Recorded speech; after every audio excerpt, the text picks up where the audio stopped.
Well, there are two things. One, there's a debate about what's happening to religion in America. Our book is about the world, so it's possible for God to be back generally, and America to be becoming marginally less religious. I mean, going from 86% to 76%.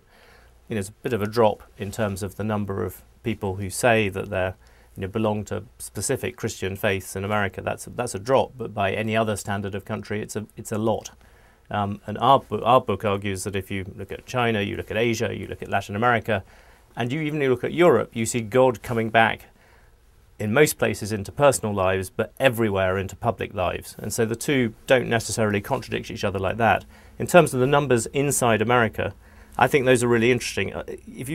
Most of them we've gone through, if you look underneath the headline numbers, what seems to be happening is a two-phase thing. On the one hand, the people who were sort of not particularly fervent believers or non-believers are definitely pushing more towards atheism.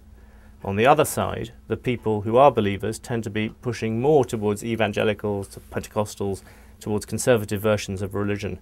And so to some extent you have a polarization between those two. And I think what's interesting about that is that possibly it means that those people who imagine religion is going to disappear from politics in America are in for a rude shock, because they've got both sides are going to care much more. And actually, to some extent, what seems to be happening in America is that the religious issue used to be the sort of Republican issue. Now it's becoming the Democrat issue as well. It's now about poverty, the environment, all those things as well. So that in terms of the overall numbers, there might be a little judder in America. It always goes in waves in America. I don't see any sign of America becoming a non-religious country. But the underlying force of what's driving American religion along has always been pluralism. It's been competition. And I actually see atheism as, I suppose, part of that competition.